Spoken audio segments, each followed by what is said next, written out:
Clasificación B, bajo supervisión de un adulto.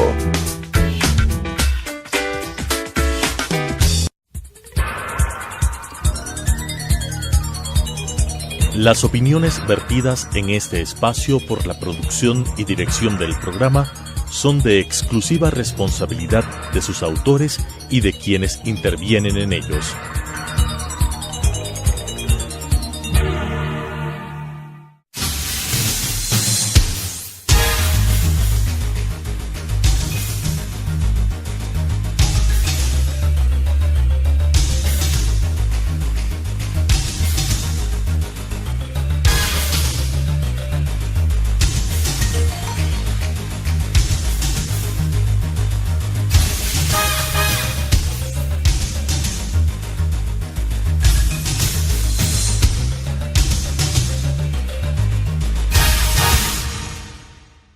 Bienvenidos a Debate Jurídico, el programa del Colegio de Abogados de Pichincha. Esta semana nos trae un tema que está en el debate, porque el pasado 21 de junio la Asamblea aprobó el proyecto de ley de fomento productivo, proyecto que debe ser aprobado o vetado por el presidente de la República, Lenín Moreno. Ya varios sectores se han pronunciado por su contenido. Por un lado, los sectores productivos ven con buenos ojos el contenido de la ley, pero tienen también sus observaciones. Pero por otro lado, los grupos sociales, gremiales, políticos están criticando esta ley de fomento productivo. Y por eso yo quiero, en nombre del Colegio de Abogados de Pichincha, agradecerle al doctor Pablo Zambrano, vicepresidente ejecutivo de la Cámara de Industrias y Producción, quien nos ha aceptado la invitación. Gracias, Pablo. El tema nuestro: ¿qué se busca con la ley de fomento productivo? Creemos de que contigo y con tu conocimiento nos vas a ayudar bastante. Muchísimas gracias. Empecemos. Muchísimas gracias, Ángel, y por este espacio es muy importante comentar con la ciudadanía, con nuestros compatriotas, los alcances de esta ley. La pregunta que tú formulabas es, bueno, ¿qué se busca con esta ley? Y la respuesta es generar un ambiente de mejora de confianza para que puedan existir inversiones, generar una serie de beneficios en materia tributaria para nuevas inversiones, para los empresarios. Y cuando yo digo empresarios no me refiero a grandes empresarios, sino también a medianos y pequeños, porque la ley contiene una serie de normas en las cuales lo que se trata es de beneficiar a emprendedores que inicien sus negocios en distintas ciudades del país. Con especial énfasis hay un beneficio específico para las zonas fronterizas y también para la provincia de Manabí y Esmeraldas, que Esmeraldas es una zona fronteriza. Y también se incluye a las ciudades de Quito y Guayaquil dentro de los beneficios de exención del impuesto a la renta. Pablo, ¿no se trata más bien de una estrategia de los gremios empresariales para nuevamente obtener beneficios tributarios a su favor? Bueno, a ver... un poco haciendo de abogado del diablo. No, está bien la pregunta, porque creo yo que es importante debatir y contestar ese tipo de preguntas. ¿Cómo ha estado el sector productivo en los últimos 11 años? El sector productivo en los últimos 11 años, obviamente...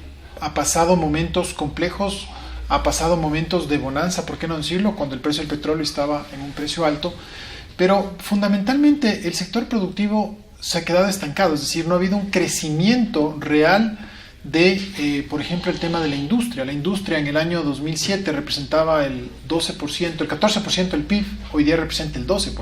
Entonces, ¿ese estancamiento de cuántos años hablamos más o menos? Este estancamiento lo hablamos de unos 7 años, 8 años. ¿Y por qué se da el estancamiento? Por distintos motivos, entre ellos el tema de la competitividad, que es un tema complejo. La competitividad, básicamente, para que nuestros televidentes nos comprendan, son los costos con los cuales el Ecuador produce. Frente a Colombia y a Perú, que son nuestros vecinos y principales competidores en el mercado internacional, ellos, por ejemplo, no tienen un tipo de cambio fijo. Ecuador tiene una dolarización, Colombia peso, Perú sol, y pueden devaluar. Por ejemplo, eso les da más competitividad. El tema de salarios, de igual manera, los salarios en el Ecuador son mucho más altos que en Colombia y que en Perú. Costos de transporte, costos de fletes, por ejemplo, fletes aéreos para la exportación, son más caros desde el Ecuador que desde Perú. Lo mismo en el caso de fletes, por ejemplo, barcos. Entonces, perdón porque me alargué en esta reflexión, pero es importante mencionar que no es que se va a beneficiar nuevamente el sector productivo, sino más bien esta ley responde a dos temas. El uno, el Consejo Consultivo Productivo y Tributario que el gobierno actual coordinó desde el mes de julio del año 2017 y culminó en el mes de octubre del 2017. Y por otro lado, el anuncio del presidente de la República de cambiar el esquema de economía en el país, al dar un impulso importante a la actividad privada. El presidente de la República... Pero Pablo, una inquietud. Esta ley no es nueva. Tenemos en el 2010, bajo los mismos argumentos, se emitió el Código Orgánico de la Producción, ¿no es cierto? El 2015, la Ley Orgánica de Incentivos para las Asociaciones Público-Privadas. Es decir, ¿qué ha pasado? Entonces, ¿las leyes anteriores no funcionaron o estamos hablando de que no se desarrolla? El tema fundamental es el factor confianza. ¿El factor confianza en qué? En las autoridades, en el rumbo que va a tomar el país. Creo que hemos sido todos testigos, todos los ecuatorianos, todos quienes vivimos en el Ecuador, que durante los 10 años del gobierno anterior, todos los días sábados, se utilizaba un espacio de comunicación con el objeto de establecer lineamientos, políticas, y había muchos cambios. Pero estas leyes fueron hechas en el gobierno de Correa. Estas leyes del Código Orgánico de la Producción y estas otras leyes más fueron en el gobierno de Correa y precisamente no generaron o no dieron frutos por la falta de confianza. Porque el presidente Correa establecía una serie de principios y de asuntos todos los fines de semana, entre otros grandes ataques a las empresas, entre otros, por ejemplo, tener una muy mala relación con nuestros vecinos, con nuestros socios comerciales. Entonces, si es que no tienes una política comercial clara, si no hay una política tributaria clara, una estabilidad tributaria clara, si las normas se expiden, digamos, todo el tiempo, no se genera confianza. Y ahora esa es la diferencia sustancial, que las autoridades actuales están generando confianza. Pero no será, Pablo, me viene la idea, me estás hablando de 7, 8 años, no creo que las empresas existan para tener pérdidas. Yo creo que hay ganancias y puede ser una forma también de victimizarse para tener mayor número de ganancias, porque si tú tienes un negocio que no funciona, lo cierras. Exactamente. A ver, las empresas que no son viables, que no son sostenibles, obviamente están destinadas a cerrar. Sin embargo, hay que tener mucho cuidado con el cierre de las empresas. ¿Por qué? Porque precisamente la empresa privada es la generadora del empleo pleno, del empleo digno en el país, ¿no es cierto? Sí, estamos de acuerdo, los que generan la riqueza el 90% de un país, del empleo se da a través de la empresa privada, por lo tanto hay que cuidar a la empresa privada. Mira tú, Ángel, la Organización Internacional del Trabajo tiene un concepto que se llaman empresas sostenibles. Es un concepto que lo desarrolla la Organización Internacional del Trabajo, que lo que pretende es justamente promover el trabajo y el empleo, porque sin empresas no hay empleo. Entonces, las empresas justamente tienen que buscar la manera en la cual puedan seguir creciendo, seguir exportando, seguir expandiéndose y sobre todo seguir brindando trabajo, ¿no? Eso es un aspecto fundamental y siendo rentables. Porque tenía un dato que en el Código de la Producción implicó un sacrificio tributario de alrededor de $300 millones. Mira, el tema de los sacrificios tributarios se dan justamente con estas leyes de fomento, pero yo me pregunto, ¿qué mejor que después de 10 años de no haber tenido políticas claras a favor del sector productivo, tener el día de hoy una ley que permita generar confianza y generar inversiones? Es decir, que permita al sector privado tomar esa posta y volver a recuperar el espacio que se perdió durante los 10 años anteriores. Pero para producir significa perdonar multas, recargos e intereses. El tema de la remisión. ¿No será que, Pablo, no será de que ya los empresarios, no todos, un buen sector, están esperando como esto cada periodo se da? No pago mis tributos, no pago los intereses, porque sé que algún momento me van a perdonar. Mira, en el gobierno anterior hubo 2 leyes de remisión. ¿Ya? Y 2 leyes de remisión en las cuales se aprobaron en la Asamblea abrumadoramente. El día de hoy escucho críticas de parte de esos asambleístas que aprobaron las leyes de remisión frente a esta nueva ley de remisión. Por principio, las leyes de remisión, ¿qué quieren o qué pretenden? Más o menos, para que el público nos comprenda, sanear las deudas y dejar en blanco las deudas. ¿Qué deudas? Pero, mucho ojo, no es que se perdona todo, no, solamente se perdona intereses, multas y recargos. Porque la administración tributaria, ¿y qué es lo que ocurre? Uno hace una empresa, hace una declaración, la administración tributaria tiene facultad determinadora, hace determinaciones, y resulta que la administración tributaria argumenta que hay que pagar más. Las empresas impugnan las otras leyes anteriores. Las empresas impugnan y estas impugnaciones son las que lo único que se podrá, digamos así, eliminar son intereses, multas y recargos. La determinación de la administración tributaria queda vigente y esa sí hay que pagarla, sea justa o no sea justa.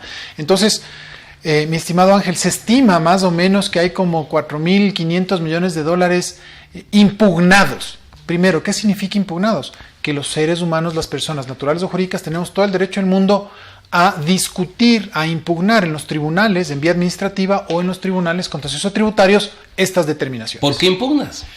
Porque tú consideras que no están bien hechas la determinación de la autoridad tributaria. Pero si la uno norma tiene el está derecho para claramente hacerlo. establecido que debes tributar, que sí, que no, o no será un mecanismo para precisamente también evadir el pago. El problema que se ha dado durante estos últimos 10 años por parte, y eso lo cree, lo ha sentido el sector productivo, es que estas determinaciones de las autoridades tributarias no han sido de manera técnica en muchos casos, y por eso es que se impugnan estas. Y obviamente, ¿quién tiene que decir? Si es que el Estado, frente al particular, ¿no es cierto?, le establece una determinación, el particular tiene el derecho a defenderse ante los tribunales. Por supuesto. Entonces, esto es lo que se está dando. Entonces, un poco, ¿qué te iba a comentar? ¿Dónde iba mi razonamiento? Más o menos hay 4.500 millones de dólares impugnados. ¿Qué dice el gobierno? Que esperan recuperar 600 millones de dólares. ¿Qué quiere decir esto? Que 3.000 y pico de millones de dólares no van a entrar dentro de la remisión. 900, y nos preguntamos, ¿por qué no van a entrar? Porque la gente considera que quiere seguir luchando y peleando, argumentando hasta el final en los tribunales. Entonces, esto sí es algo muy importante que hay que dejar en claro. Aquí no es que es perdón y olvido, no, señores. El Servicio de Rentas Internas propone, el Estado ecuatoriano propone una fórmula de arreglo que es de libre elección. Y mucho ojo, no es que aquí las grandes empresas se van a beneficiar. Los ciudadanos que nos están escuchando podrían también beneficiarse de multas, ¿no es cierto? Por ejemplo, en temas de tránsito, por ejemplo, en multas de servicio de rentas internas. Todas las personas que tenemos RUC tenemos que tributar, y si es que nos han hecho alguna determinación, podríamos también beneficiarnos de esta remisión solamente en intereses, recargos. Es decir, multas. no solo implicaría al empresario, sino supuesto, a otros sectores de la sociedad. A todo el sector de la sociedad, y muy importante, al pequeño empresario. Porque, mi estimado Ángel, yo sí quisiera, las empresas, yo represento a la Cámara de Industrias y Producción, donde tenemos empresas grandes, medianas y pequeñas, quizás su mayoría grandes, pero sí quisiera que acá se escuchen los pequeños empresarios y las quejas que ellos tienen. Todo el tema de la tramitología, todo el tema del servicio de rentas internas, las declaraciones, es decir, toda una burocracia inmensa que existe que le impide al emprendedor, grande, mediano o pequeño, poder seguir fijándose en cómo desarrollar sus negocios y más bien estar defendiéndose del Estado. Pero entonces, Pablo, vuelvo a insistirte, ¿las leyes anteriores no funcionaron? No funcionaron. Las leyes anteriores no funcionaron y la respuesta muy corta y concisa es porque no hubo confianza en el gobierno y en las autoridades de entonces. Quiero regresar con Pablo para conversar un tema que nos preocupa también, cómo esta ley afecta a los trabajadores y a los empleados del sector público. Luego del corte comercial.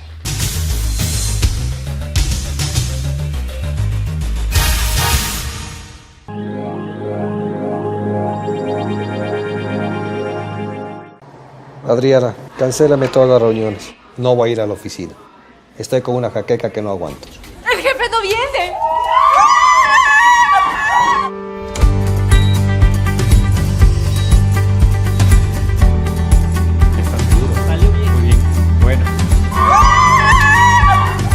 Cuanto antes vayas a Ecuasanitas, más rápido te curas. La empresa de medicina prepagada que cuida de ti. Ecuasanitas. Es bueno estar sano.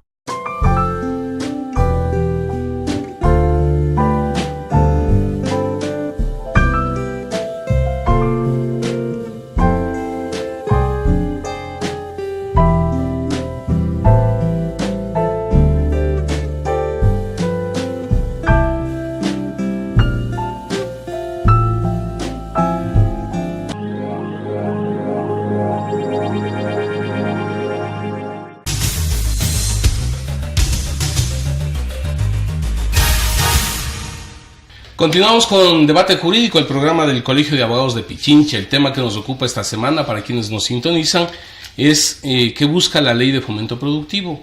Estamos con Pablo Zambrano, vicepresidente ejecutivo de la Cámara de Industrias y Producción, pero también me hace acuerdo acá mi amigo, miembro del directorio del Colegio de Abogados de Pichincha. Ahora, esta ley de fomento productivo incluye incentivos y amnistías tributarias que en este caso no permiten el reparto de utilidades a los trabajadores. En esto no hay una regresión de derechos. Muy bien, vamos al tema de la remisión tributaria. La ley contiene una disposición en la que se establece que la remisión tiene única y exclusivamente efectos de carácter tributario, no tiene efectos laborales, ¿no es cierto? ¿Y esto por qué?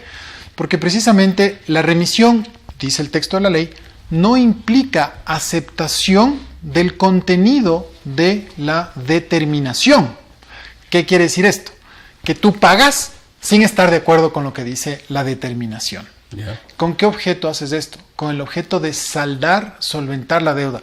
Este es un mecanismo anticipado de terminación de un conflicto. Este es un mecanismo alternativo de solución de un conflicto. Eso digamos así, la remisión entra dentro de los medios alternativos. Exacto. Porque se llega a una conciliación. ¿En qué sentido? Señor, yo declaré 100. Usted me determina que yo tengo que pagar 150.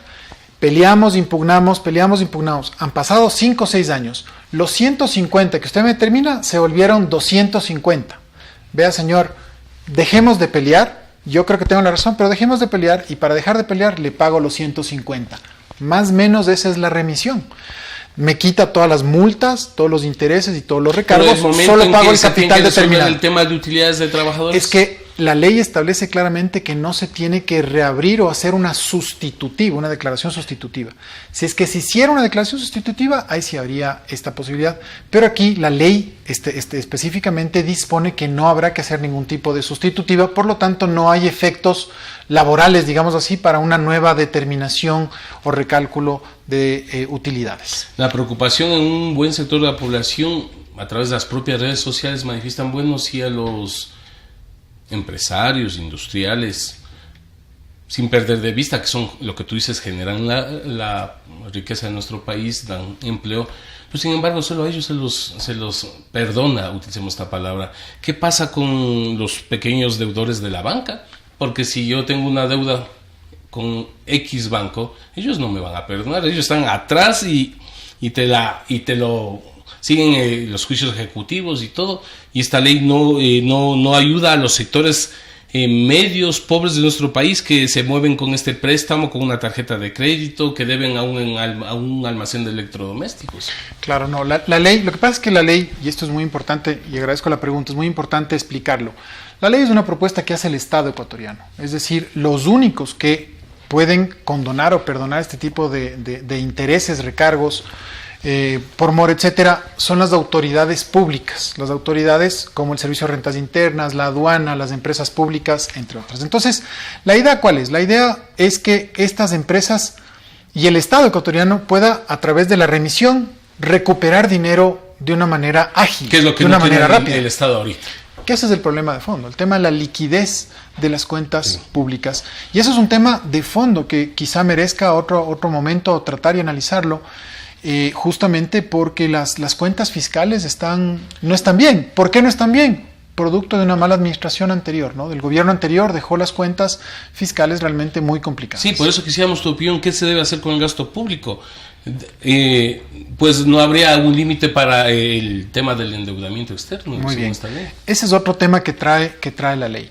La ley lo que está pretendiendo hacer es legalizar una situación una violación flagrante a la ley que ya el gobierno anterior y las anteriores autoridades de economía la habían hecho. Que lo disfrazó, que es pasar el límite del 40% que está previsto en el Código Orgánico Monetario y Financiero. Ese 40%, ese límite, de acuerdo con esta ley, se va a permitir vencer o pasarlo.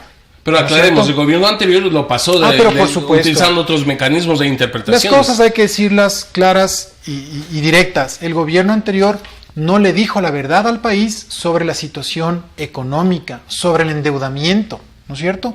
Hay declaraciones del presidente de la República, Lenín Moreno, y de las actuales autoridades económicas, en las que establecen que básicamente el monto total de lo que el Estado debe son alrededor de 58,000 millones de dólares, 60,000 millones de dólares. El gobierno anterior decía no, que eran 35,000, 25,000 por ahí. Y esto sí es un dato que los ecuatorianos nos debe indignar, porque no nos pueden maquillar las cifras, y sí debemos estar indignados con las autoridades anteriores que maquillaban las cifras y que se endeudaron obviamente de una manera terrible. Pero ahora se está planteando de que no habría un límite a este endeudamiento. Temporalmente.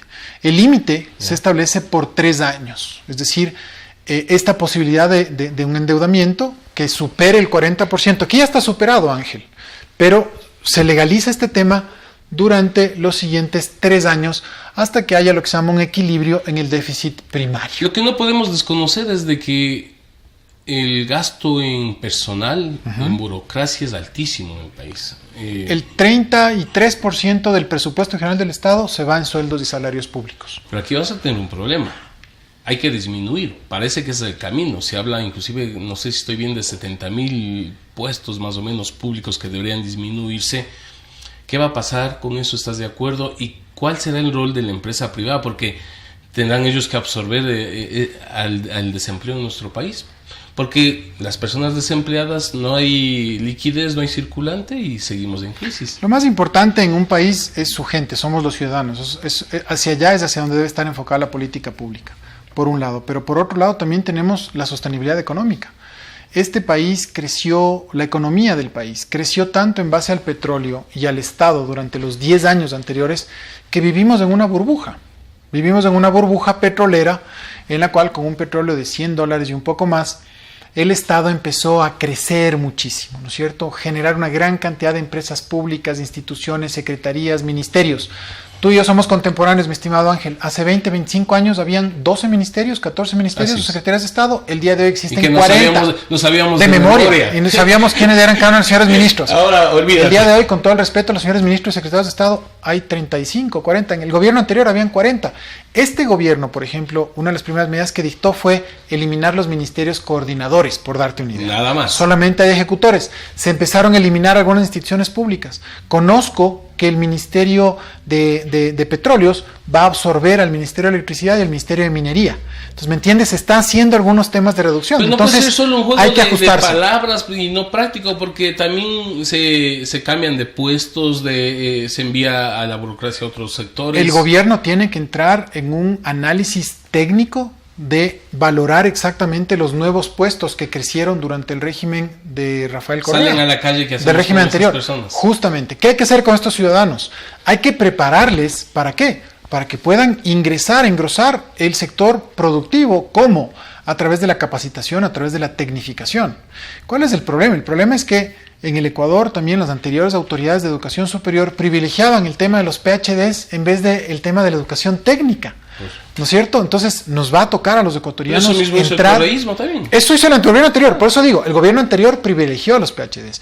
Yo creo que este país necesita muchos más técnicos, personas que estén capacitadas, por ejemplo, en programas como la formación dual, ¿no es cierto? Que es aprender y hacer prácticas técnicas antes que engrosar el tema burocrático. ¿Qué hacemos para atraer los capitales ecuatorianos que se fueron en la década pasada? Justamente, el tema de la confianza es la palabra clave. Confianza, y aquí también cabe un término que fue mal utilizado por un ministro de gobierno hace varios años. Las percepciones. Aquí, en materia económica, las percepciones sí funcionan y sí se tienen que aplicar. ¿Percepciones en qué sentido? Percepciones de apertura, percepciones de amistad con los mercados más importantes que tenemos. Mira tú la visita del vicepresidente de Estados Unidos. ¿Qué significa eso? Que vamos a entrar en conversaciones para poder establecer normas claras de comercio con el principal mercado, no del Ecuador, de Latinoamérica y del mundo. ¿No habrá también un condicionamiento al Fondo Monetario, al Banco Mundial? Hay que hablar con el Fondo Monetario y con el Banco Mundial. ¿En qué sentido? En el sentido de organizar de mejor manera al Estado. Por ejemplo, la desvinculación de empleados públicos no se la debe hacer de un plumazo, como se dice comúnmente, sino o como se aplicaba las cartas de intención, donde realmente se debe practicar un estudio, ¿no es cierto? Establecer dónde se puede optimizar y hay que tomar decisiones. Y esas decisiones justamente son importantes. Yo he escuchado a representantes de empleados públicos, el doctor Miguel García, por ejemplo, que él hablaba de temas interesantes, una evaluación técnica, una evaluación del puesto, ¿no es cierto? El tema de volver o de permitir una jubilación anticipada de ciertos trabajadores que están ya 25, 30 años en la función pública. O dar nombramientos y evitar los contratos se convierten en un chantaje y un condicionamiento del... El problema es que lamentablemente el Estado se manejó y eso hay que evitar como un botín político, un botín de un partido, movimiento político, y eso sin duda nos afecta a todos los ecuatorianos. Es que tenían que llenar las sabatinas, pues. Eso es lo terrible, ¿no? Cómo se manejó en la década anterior y el gobierno anterior del expresidente Correa, cómo manejó la cosa pública. Estamos viendo recién ahora, un año después, todas esas consecuencias que son muy graves. Pablo, dos cosas más. ¿El impuesto a la salida de divisas se mantiene en el proyecto de ley? Sí, el impuesto a la salida de divisas se mantiene en el proyecto de ley con una salvedad, y es que el presidente de la República, viendo cómo está el tema de la balanza comercial, podría sugerir su disminución. Una historia con respecto al impuesto de salida de divisas. El impuesto de salida de divisas empezó con un 0.5%. Después se aumentó a un 1%. Después se aumentó al 2% hasta que finalmente ahora es del 5%. Explícale a los televidentes cuál es el objetivo. El objetivo del impuesto de salida de divisas al país es desestimular que la gente saque dólares de la economía ecuatoriana afuera. Entonces, por cada transacción de esas nos cobran 5%. Si yo quiero sacar $100, no se van los $100, sino 5 se quedan acá y 95 Entonces, la gente no tiene confianza, prefiere pagar el 5%. Ese es el problema. Hay que generar confianza para que vuelvan los capitales, que es lo que tú mencionabas. Eso es algo muy importante. Miren ustedes, pero cómo ha ido creciendo la recaudación del impuesto de salida de divisas, que lo que hace es justamente desestimular más bien que vengan los capitales acá, porque dicen, bueno, yo puedo traer acá el capital y tenerlo 2 años, 3 años, 4 años, pero el rato en que me toque salir tengo que pagar un impuesto, eso me desestimula, ¿no? Miren ustedes, economías dolarizadas, El Salvador es una economía dolarizada, Panamá es una economía dolarizada y no existen este tipo de impuestos, ¿no es cierto? Entonces yo creo que tenemos que arrimar el hombro, apoyar al Ecuador y al país, ¿no es cierto? Generar confianza, seguir dialogando con las autoridades, que es lo que el sector, digamos, empresarial y gremial tiene que hacer, y justamente fomentar un clima de inversiones, un mejor clima Pablo, de inversiones. para terminar, y los sectores productivos de los que hemos hablado, ¿qué esperan del presidente Moreno? Sin duda que siga en el camino, digamos así, del pragmatismo, evitar la ideologización de la política pública y sobre todo generar más confianza en el país. Pablo, queremos en nombre del Colegio de Abogados agradecerte por tus conocimientos y está a presentación de los televidentes para que tengan su propio criterio. Las opiniones vertidas en este espacio por la producción y dirección del programa son de exclusiva responsabilidad de sus autores y de quienes intervienen en ellos.